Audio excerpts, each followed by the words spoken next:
Welcome back to The Explainer. Today, we're talking about something that every chess player struggles with at the beginning, the opening. We're going to break it down into some simple, golden rules that will give you a solid start to literally every game you play. So let's just be honest, okay? There is nothing worse than sitting down for a game of chess, all excited, and then bam. It feels like you're losing after just a handful of moves. Your whole plan just evaporates.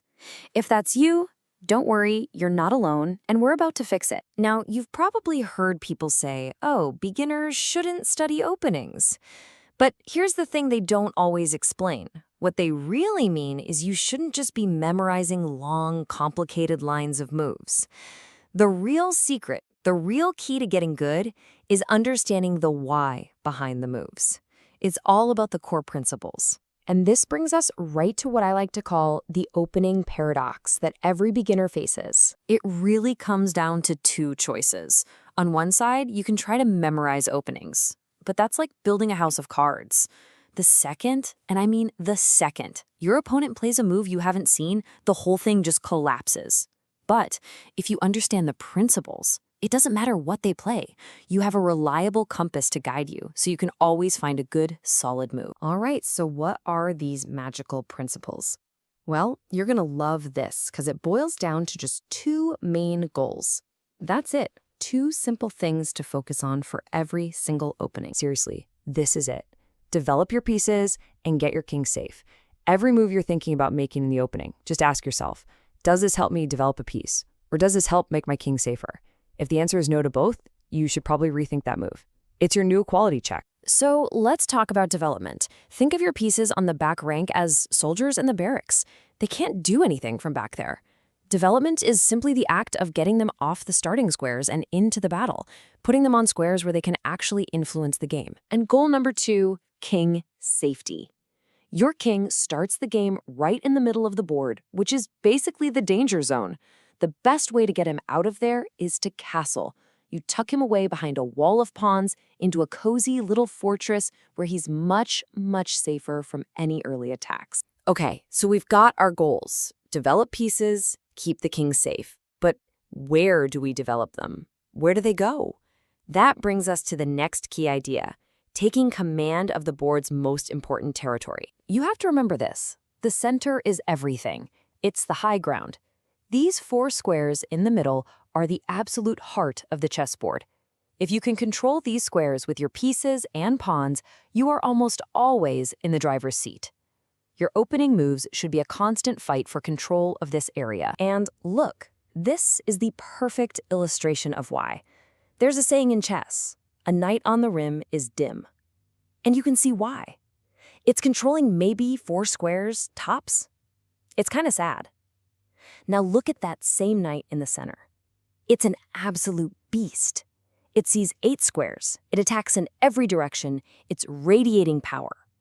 You want active pieces, and that activity lives in the center. Okay, so we've talked about all the good things you should be doing. Now let's get to the juicy stuff, the big blunders. These are the classic mistakes that beginners make, and they all have one thing in common. They break the core rules we just talked about. All right, I need you to listen very carefully to this one. Write it down, tattoo it on your arm, whatever you have to do. As a beginner, you should never push the F-pawn early in the game. I know it looks tempting, like you're starting an attack, but trust me, it's almost always a disaster. So why is it so bad? Because the damage is permanent. The second you push that F-pawn, you've opened a direct highway for your opponent's queen and bishop to stare right at your king. You've essentially rolled out the red carpet for an attack. This is how devastating checkmates like Scholar's Mate happen. Don't do it. Okay, next up is a blunder we've all made. You see an opportunity, you get excited, and you bring out the big gun way too early, the queen. It feels so powerful, right? But bringing her out for an early vacation almost always backfires. Let's see how. So here's the problem.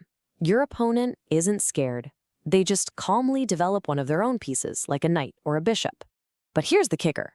That developing move also attacks your queen. They are achieving their goal while forcing you to react. It's called developing with tempo. And now you're in trouble. You have to waste your turn just moving your queen to safety. And then maybe they attack it again with another piece. So while you're scrambling, just trying to save your queen, your opponent is building this beautiful, coordinated army. You're wasting time, and they're getting a massive head start. And finally, a really specific trap you need to watch out for. If you develop both of your knights before you bring out a bishop, you can fall for a nasty trick called the fried liver attack. Why? Because it leaves the f7 pawn, the absolute weakest point in your position, defended only by the king.